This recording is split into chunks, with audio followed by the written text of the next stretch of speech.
As Charlie mentioned, Mark is in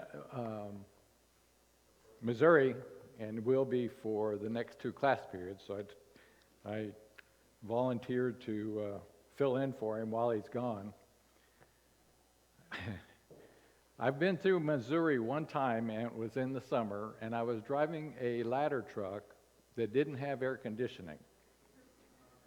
And if Mark is feeling the way I would think he would feel, he would much rather be here teaching this class.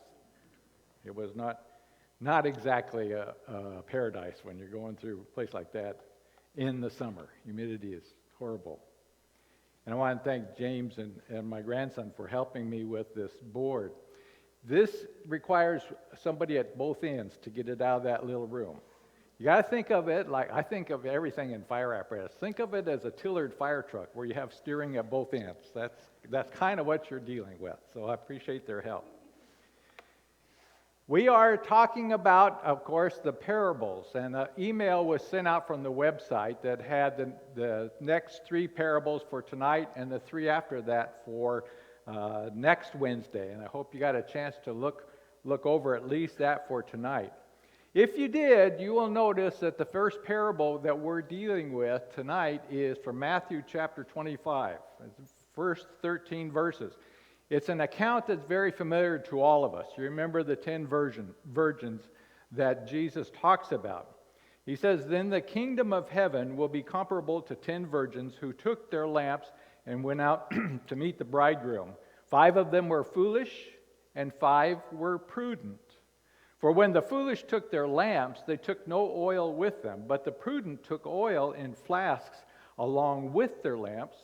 In verse 5, "Now while the bridegroom was delaying, they all got drowsy and began to sleep. But at midnight there was a shout, 'Behold, the bridegroom come out to meet him.'" And so we have the beginning, the first half of that story that Jesus talks about when he's talking about the 10 virgins that were to be there to meet the bridegroom and accompany the bride to the bridegroom's house. Now, first question, kind of a basic, is this a parable? What do you think? It doesn't have the word parable in it. Is it a parable? Should we call it that? What do you think? Yes. Why do you say that?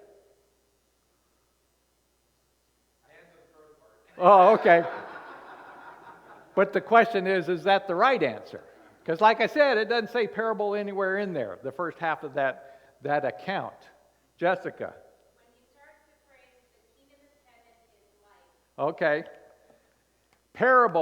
A parable, or the term parable, comes from a particular Greek word.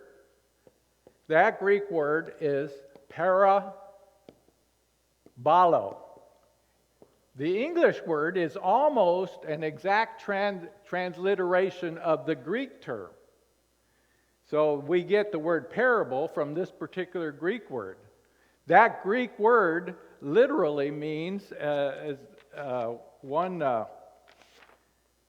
Greek writer wrote, it signifies a placing of 2 or more objects together, usually for the purpose of a comparison. As a matter of fact, that's what this term, this Greek word means, is to compare. What do we find in the first verse of Matthew chapter 25, verse 1? What word do we find? The kingdom of heaven will be comparable. So that's telling us right up front it's a comparison. So, Larry, you were right. You get a little star glued to your shirt. So this is, in fact, a comparison. There is a Hebrew term, masal, that is often that can be translated similarly as parable. It means literally to be like. So we can see that Jesus is talking about a comparison when he uses the account of the 10 virgins. He intends to make a comparison. Now, my question is, where's the comparison? What is he comparing? Any guesses? 5. He's got 10 virgins. The account of 10 virgins and what occurs with respect to those virgins. So he starts with a story, shall we say. Now, most likely, my suspicion is all of the parables, the story that he starts with, actually happened. But we don't know that for sure. But my suspicion is when Jesus starts a parable, he's referring to an account that really happened, but he doesn't include the names, obviously. So it's a story, that is, it's a physical event. When I say physical, it is something that occurs in our realm, something we're familiar with. Seed thrown upon soil. We know all about that. That's a physical event. But what is he trying to tell us about by using this physical event? What does it say up there? First sentence. He says, then the kingdom of heaven. So the purpose of parables is to take a physical story, something we're very familiar with, and help you to understand something about the kingdom of heaven. Or we might say generically, to understand some kind of spiritual concept. And why does Jesus use stories to help us to understand spiritual concepts? Why do you think? Cindy?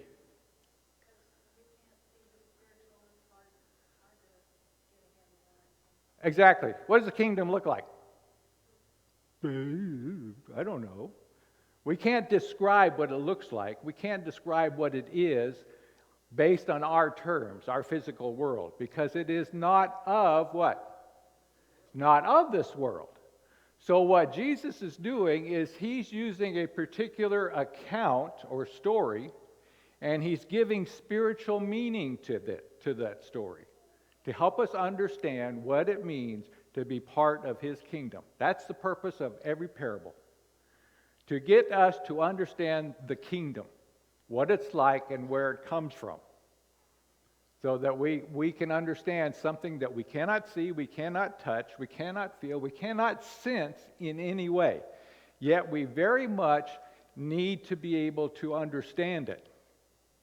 And that's what he's doing with parables. Now it's interesting, Jesus is the only one in the New Testament that uses parables to teach.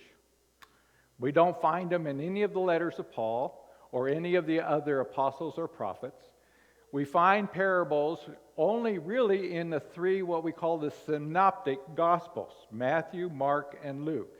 And Luke doesn't have too many of them. The bulk of all parables are taught by Jesus, and the bulk of the parables really occur in two books, Matthew and Luke. And so if we want to understand the kingdom, those through the parables, those are usually the best and sometimes the only place to go. So, what's the event that he's talking about in this parable? What's the physical event? A wedding is taking place. A wedding is taking place. And he talks about 10 virgins. But he differentiates between 5 and 5. What does he say about the first 5? He calls them, what's the term he uses? The first 5, what did he call them? For in verse 3, he uses the term foolish. And what makes them foolish? They weren't properly prepared. We find if we can find the remote someplace. Oh, there it is. Going on in that particular parable, I'm going to write all over my shirt if I'm not careful. Then all those virgins rose and trimmed their lamps. The foolish said to the prudent, "Give us some of your oil, for our lamps are going out." But the prudent answered, "No, there will not be enough for us and you too. Go instead to the dealers and buy some for yourselves." Now, I don't know where they're going to find oil for lamps at midnight, because that's when the bridegroom comes.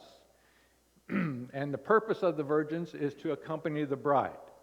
And while they were going away to make the purchase, which obviously would take a long time, you got to wake people up. They've got to open up their stock.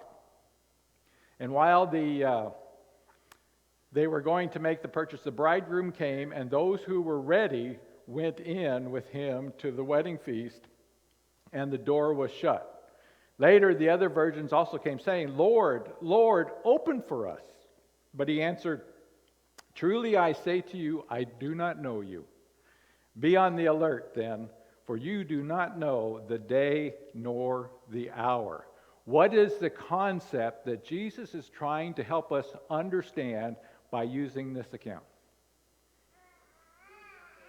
Be prepared. Be ready. That's what he's saying. Be ready. Those who were wise were those who were ready. They looked forward to the coming of the bridegroom. Historically, this is kind of a replica or a version of the lamp that those virgins were usually were probably holding and probably waiting for the bridegroom to come. That is a little clay lamp. What happens is there's a reservoir there, and they fill the reservoir full of oil. And then there's Cindy instructed me in the finer points of lamps this afternoon.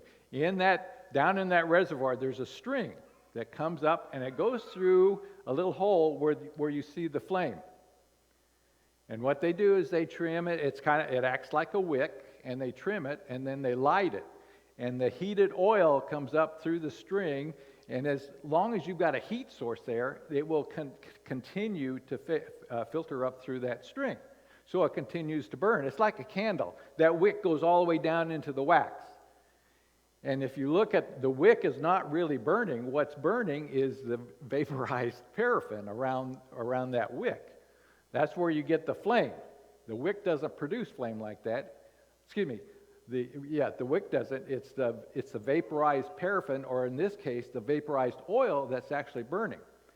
How much oil would you think that lamp holds? It's only about that big. It holds maybe a cup. Now, if you're going to escort a bride to the bridegroom and you don't know when the bridegroom is coming, what's the first thing you might think when you got a little tiny lamp like that? You better what? You better have extra oil.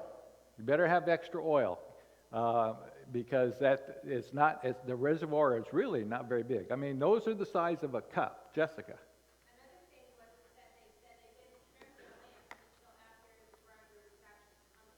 Right. Then that's when they trim it. But also, they know when was the time to use what they did trim. What'd they trim? They trim what part of the lamp? They trim the wick. What they do is they clip off the burn part so that they have fresh wick and they can light that. Now, I would think holding a little lamp like that, I better do what? I better take some extra oil. And if I didn't even think about that, that makes me a pretty foolish person because you don't know when the bridegroom's going to show up. And so what you have to do is you have to be prepared. Now, that's who he's calling wise. And the ones he's calling foolish didn't even see it coming. They could have. That's the point. They could have seen it coming, but they didn't. So you have 5 wise and you have 5 foolish because they didn't think about taking enough oil, and they should have known better. Now they're out midnight trying to find someone to buy oil from. So we would look at that, and common sense would say, we got to be prepared. What's the message, Dana? Well, I was just going to go back to the first thing they do when they know they don't have enough oil is they ask the others to give them some of their oil. The people who, the ones who were prepared, they had enough. Right. So that's the first thing they do is they say, hey, you give me some of yours. Well, now none of us have enough. Right. And and then no one can, if they shared their oil with the ones that forgot to bring extra, now you have nobody accompanying the bride. So unfortunately, it's one of those instances, well, sorry, but no. At least 5 of us will show up, and that's what occurred. The point in stories like that is to help those who are looking for truth understand truth. And those who hear it and don't care about truth would be confused by something like that. You remember a particular verse, and the disciples came and said to him, "Why do you speak to them in parables?" Jesus answered them, "To you it has been granted to know the mysteries of the kingdom of heaven, but to them it has not been granted. For whoever has, to him more shall be given, and he will have an abundance. But whoever does not have, even what he has shall be taken away from him. Therefore I speak to them in parables, because while seeing they do not see, and while hearing they do not hear, nor do they understand." The parables become begin to cull the population. They cull those who didn't care about truth from those who do care about truth. Now we go back to the account, those bridegrooms. Who's the bridegroom? What's the concept that Jesus is trying to communicate to us? Who does he liken the bridegroom to? Himself. The Lord likens the bridegroom to himself. And so we understand that truly this is an account about the kingdom and about being ready. What does it mean to be ready based on what we read here? Well, to be ready when Jesus is going to come. And we don't know when he's going to come. Exactly. We don't know when he's going to come, so we have to be expected to be ready. Which, in a practical sense, what does that mean, Cindy? We got to be ready always, because his time when he arrives is unknown, and that's a given we're all very familiar with.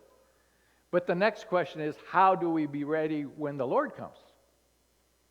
How do we be wise Christians with respect to when the Lord comes? Well, I would say studying the scriptures constantly will keep you wise of what to do. Right, but on a practical note, how are we wise if we're ready for the Lord to come?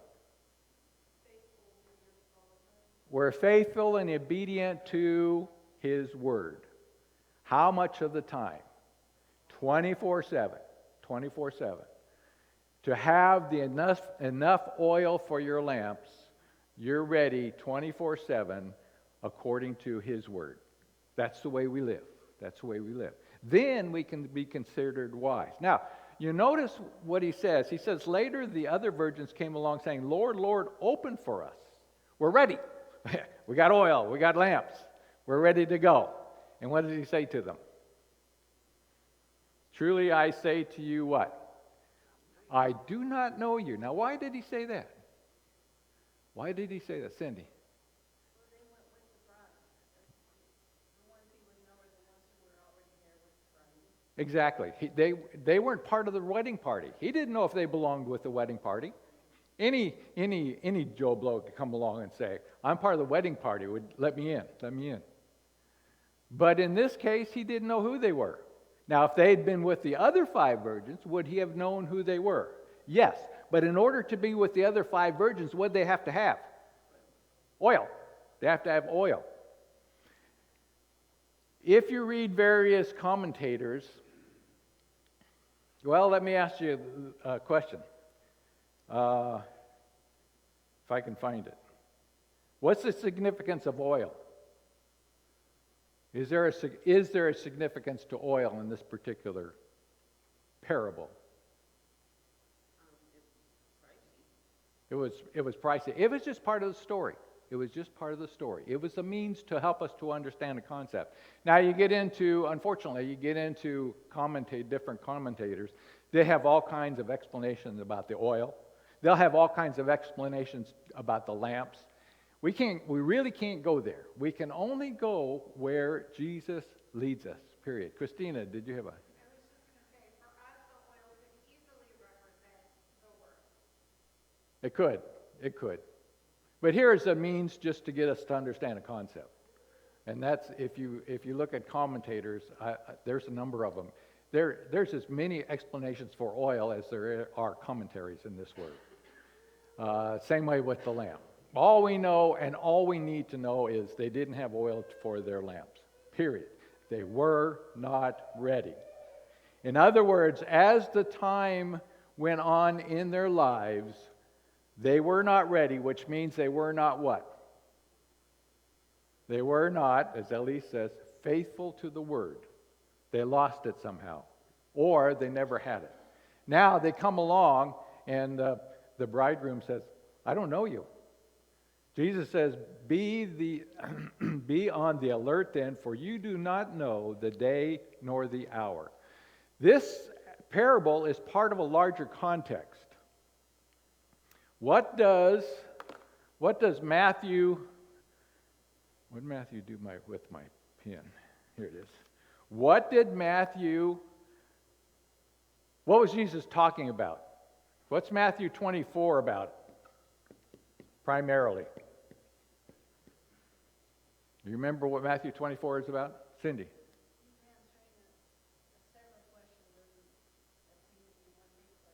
Right. Three questions. And what are the disciples questioning? In the beginning of Matthew 24. Isn't this a beautiful city? Isn't this a beautiful city? And they're looking at Jerusalem. And Jesus says there will come a time when that city is completely destroyed. And so what's the next question in their mind? When is this going to happen? When is it going to happen? So the context of this particular parable is Jesus is talking about in the first 2/3 of Matthew 24. He's talking about the destruction of Jerusalem and the ultimate demise of the nation of Israel. That's coming. He even tells them what to look for so that they will know that the day and the hour is close. But then then the context changes. We are going on in Matthew 24. He says, but of that day and hour no one knows, not even the angels of heaven, nor the Son, but the Father alone knows what? The Father alone knows what? He's talking about a different day. He has to be talking about a different day because the context has changed completely. Now he's talking about when the Lord returns.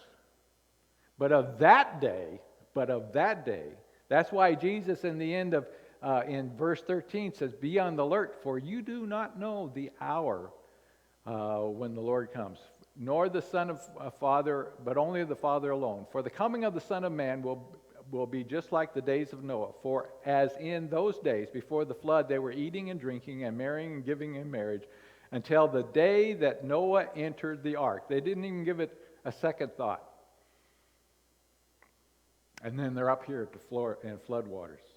And they did not understand until the flood came and took them away. So will the coming of the Son of Man be. So he's talking about two comings. Coming to destroy Jerusalem, and it's the second coming at the end of time. That's the context of this particular parable.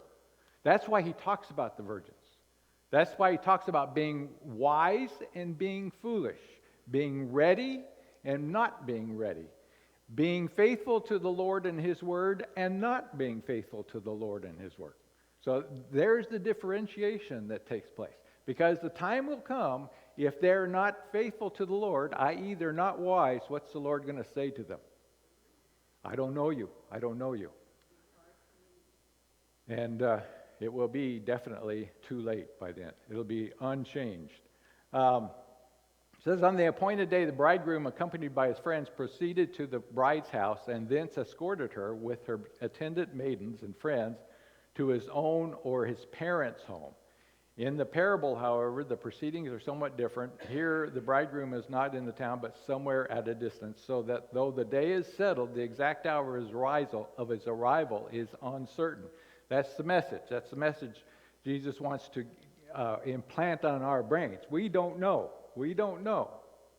We don't have a date when we can expect him to be there. We don't have a season. We don't have a year. We don't have anything, any idea when he's going to come. Only one person knows. Of all of creation, only one person knows. Who's that? That's the Father, the Father. He will come in the course of the night, and the virgins who are to meet him have assembled in the house where the wedding is to take place. They wait for the summons to go forth and meet the bridegroom and conduct him to the bridal place. And when the signal is given that he is approaching, they set forth on the road, each bearing her lamp. So that's an expositor's explanation of what is taking place. But that is the physical event. What's the physical event trying to tell us? We have to be what? Ready with our lamps, so to speak, because we're completely in the dark when he's going to be there. 10 is the number of perfection. Such a number of persons was required to form a synagogue and to be present at any office, ceremony, or formal benediction. Talmudic authorities affirm that the lamps used in bridal processions were usually 10. The virgins here are the friends of the bride who are arranged to sally forth to meet the bridegroom as soon as his approach is signaled. This is kind of one reason you got to be careful of what you read from commentators, because they're telling you what they think it means. They're not inspired. They're telling you what it think it means. What do we have to go on as far as what it means? Only what? Only Scripture. Only what it says is the message we're supposed to receive and the concept concerning the kingdom that we're to understand. So, any thoughts? I kind of got it. Matthew 22. Question, we talked about the significance of the bridegroom and who is it supposed to be. Let me ask you this question. Why did the Lord choose the marriage and marriage feast to offer a comparison? Why do you use that event in the first place, do you suppose?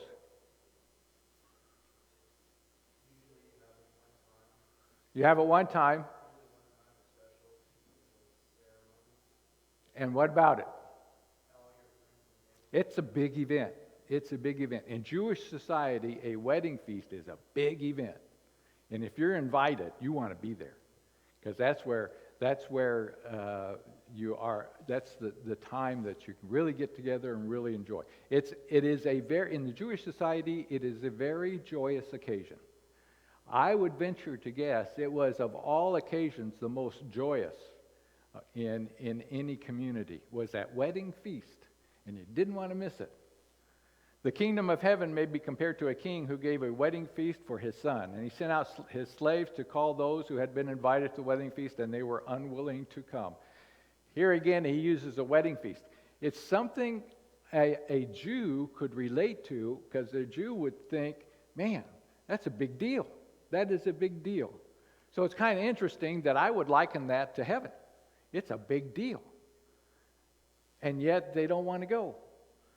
Again, he sent out other slaves, tell those who have been invited, behold, I have prepared my dinner, my oxen and my fattened livestock are all butchered and everything is ready. Come to the wedding feast. Now, when Jesus talks about the 5 virgins, the 5 foolish virgins who go to the knocking on the door and the bridegroom says, I do not know you. Now they're getting a concept of just how bad they missed out. It doesn't know them, and they're inside. They're having a real party inside, and we're missing out. Much like to a Christian looking forward to heaven, we don't want to miss out.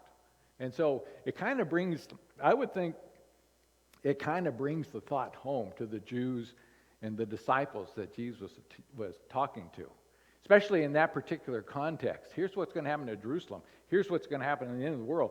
Don't miss out. And how very important that was. And he compares to a very, probably the singular most joyous occasion in Jewish society. That is a wedding feast. Particularly this one where it's given by a king for the sake of his son.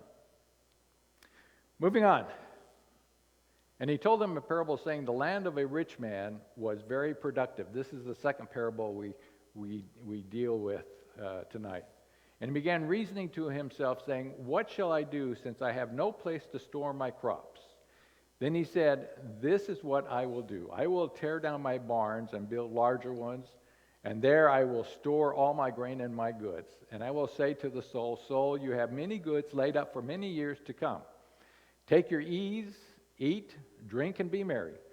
But God said to him, you fool, this very night your soul is required of you, and now who will own what you have prepared?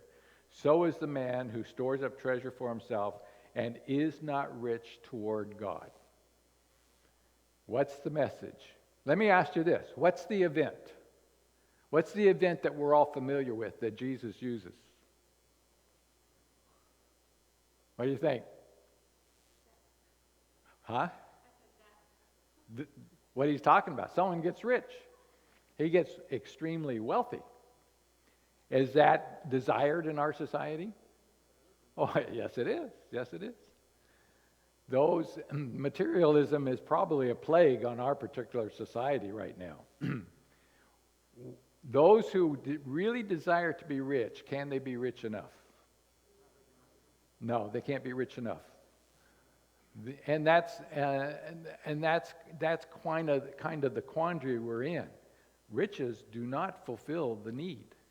Because if you look at them, not only they want to be rich, but that's not enough. That's not enough. And say they want to be richer.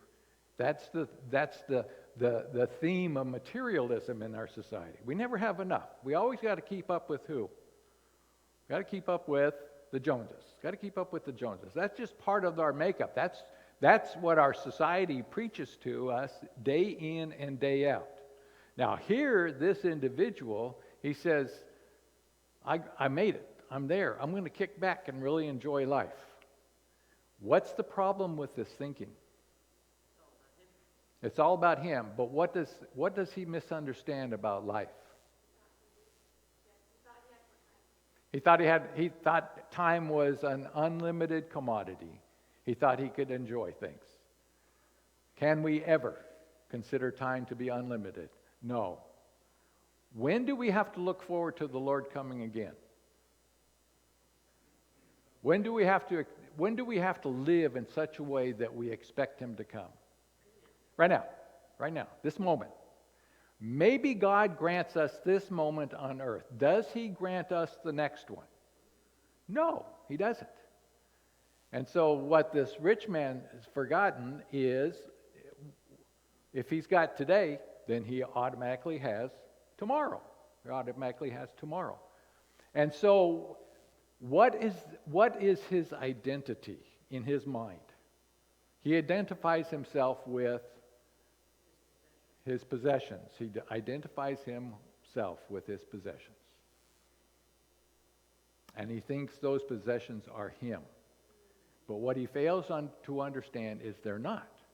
Because they end up, as it says in the parable, it ends up belonging to whom? Those who inherit. Those who inherit. Now, is it wrong to be wealthy? Is it wrong to enjoy life? Is it wrong occasionally to kick back and say, I think I'll take a rest? No. Is it wrong to have, anybody drive a Cadillac? Is it wrong to have a Cadillac? No, it's not. But it's how we view what God gives us. It's how we view what God gives us. We are, what's the word? Starts with an S.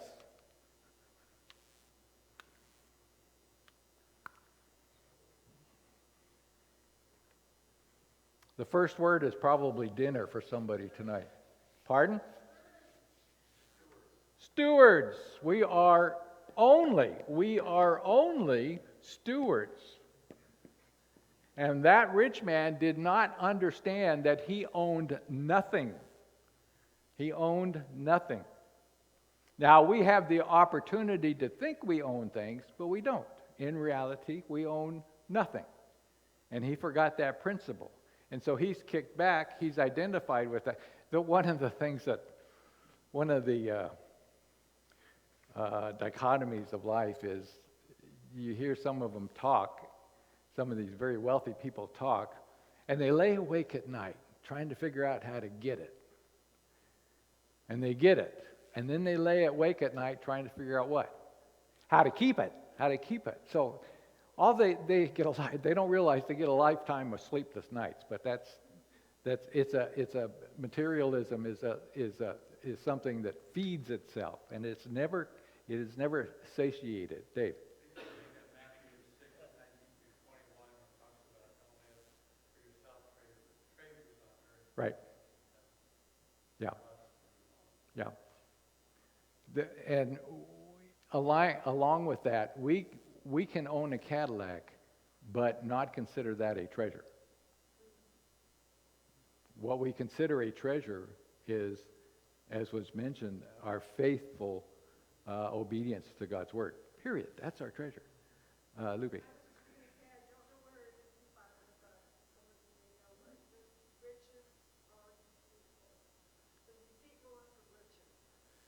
Jesus talks about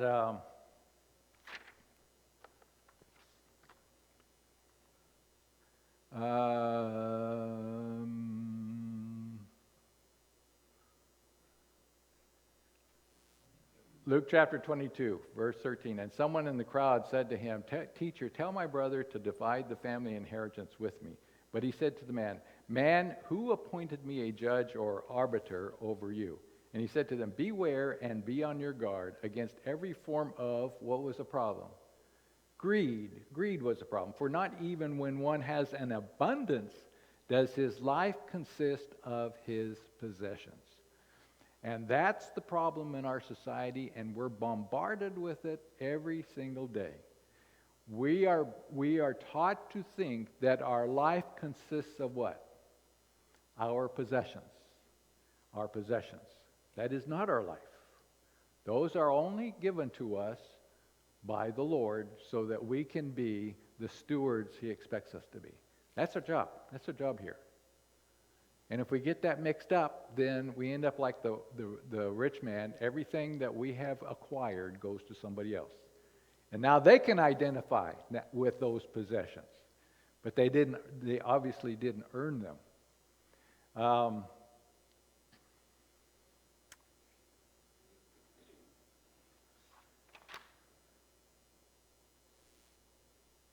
The problem is materialism leads to more materialism. It's a desire that cannot be satiated. It's kind of like dominoes, you know. You choose that, and that becomes your life. It's like the dominoes falling. That becomes your life. You got to somehow stop it. Understand that we are stewards of what God has given us. The thirst for goods is temporarily quenched with more goods. And that's the problem with that philosophy. You desire goods, and what satiates that desire? The goods. And what satiates the desire again? More goods. So you begin to see a vicious cycle, a vicious circle. Let me ask you this. Do you remember when Jesus was sitting in the temple and he was watching these people contribute probably to the temple fund. And he saw various people come in and give different amounts. The wealthy came in, they contributed a lot of money. One widow came in and she put in what? 2 pence. Maybe 2. I doubt that it was even worth 2 pennies. Of all of those that Jesus commended, which one or ones would be considered generous? The widow. She's the only one, because the others gave of their, what was the term used? Gave of their excess. Gave up of their excess. For the truly generous person was the one that was the widow, because she gave what? What did her 2 pence amount to? Everything, all that she had. Tyler. What about the parable of talents? At that point, those men had to go out and get money to move up. God was basically pushing people out to then make them the leaders, for them to be the shepherds of the next generation. So these men would have to go out and conquer cities and villages so that they could push what they need to. At that point, push the gospel. Oh, these people don't believe in this.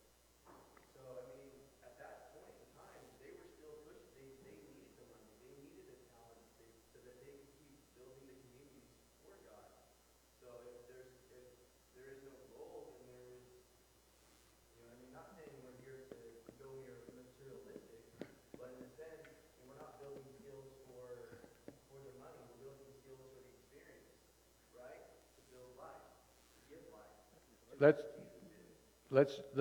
let's change the track, shall we? Deviate somewhat. The account of the talents is what? Starts with a P. Parable, it's a parable. He's taking a physical item and a physical event, and he's trying to teach us something about the kingdom. What is he trying to teach us with respect to the talents about the kingdom of God? Pardon? No, those that he gives talents to, who are they? They are servants. They are servants. Who owns the talents in the story? Who owns the talents? Who they belong to? They belong to the master. The talents belong to the master. He's given them talents so that they might earn more talents. Okay, he gives them talents that he owns. And when they convert those talents into more talents, who owns the profit? The master owns it. The master owns it. So those talents never belong to the actual servants. They're just entrusted to him, to the servants. And that's the way we have to look at creation. It is entrusted to us, but we never, ever own it. A possession is only something that you are a steward of, period. You never own anything. Now, we may think we own something. Go back to that Cadillac. We may think we own a car, and the registration has our name on it. Do we own it when we consider the kingdom of God? No, we don't. We don't own it. We don't own it. But we're expected to serve him with it. Now, let's go back to Jesus is looking at those who are putting money into the temple fund. Of those people, which one or ones does God especially care for? The widow. The widow. What she has put in is what actually belongs to God. Who's he going to take care of? The widow is the one he's going to take care of. The others I can't say, but I know that the widow is the one he will take care of. He will see that she is taken care of. She shows her dependence on God. Right. And what was the act that ensures that he takes care of her? Who of those, all of those who put money in, would we consider generous? The widow. Obviously, the widow.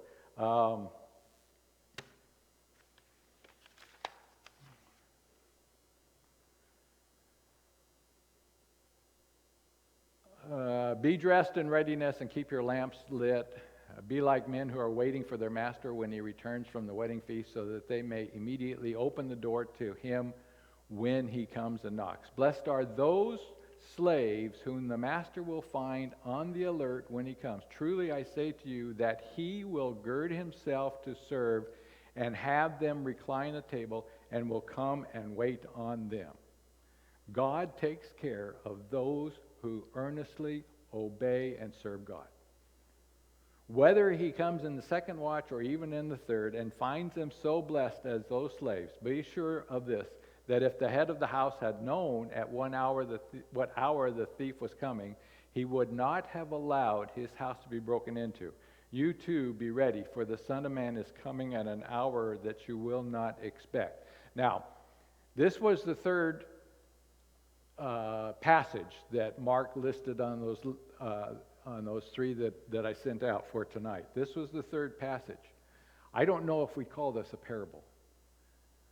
But what we could call this is definitely a teaching about the kingdom, because he's telling us what should be going on up here and in here.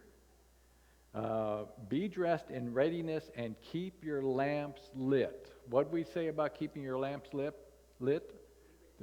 Be ready. Those were, as we talked about, those were those who were wise. Keep your lamps lit. that becomes the focus of our lives.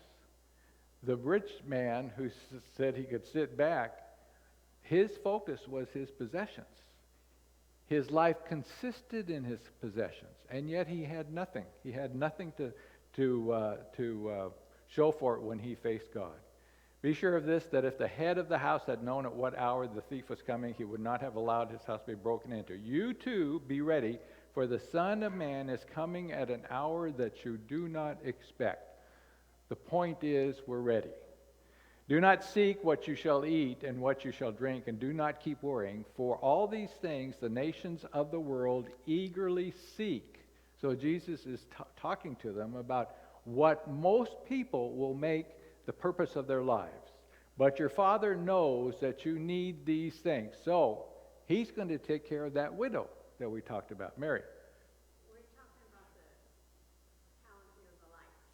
They had the wedding feast and they had the lights. The thing that hasn't been mentioned, they had to keep those lights on all the time.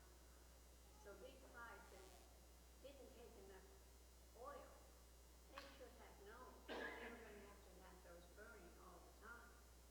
Well, not according to that parable. It does say that they lit their lamps when they heard that the bridegroom was coming. They tried, but the others, you just mentioned it, that they had to keep them lit. Oh, we have to keep our lamps lit. But in this particular passage, what are we talking about? Keeping our lamps lit. To be on the alert. To be on the alert. But your Father knows that you need these things. But seek his kingdom, and these things shall be added to you. Do not be afraid, little flock, for your Father has chosen gladly to give you the kingdom. That's what we own. That's what we own. Assuming we're faithful to his word.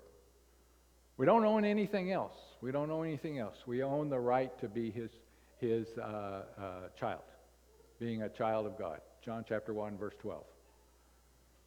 But when it comes to worldly things, there's no guarantee of anything. Nothing. Cindy, were you going to say something? The what?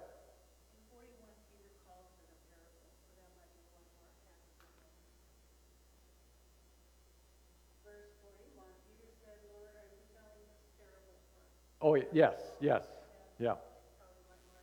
Mm-hmm. Yeah, that's why it's up there. But it's hard to see the comparison. What are we comparing in this particular text? Well, to me, you're comparing, don't let your light go out. So I would feel that these people had their lamps lit.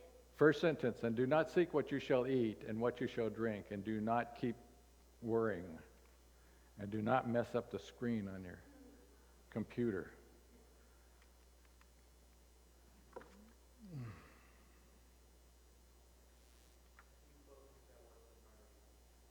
Pardon? Exactly, yes.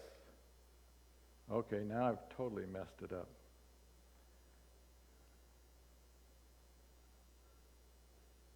There we go. Well, now we're back at the beginning.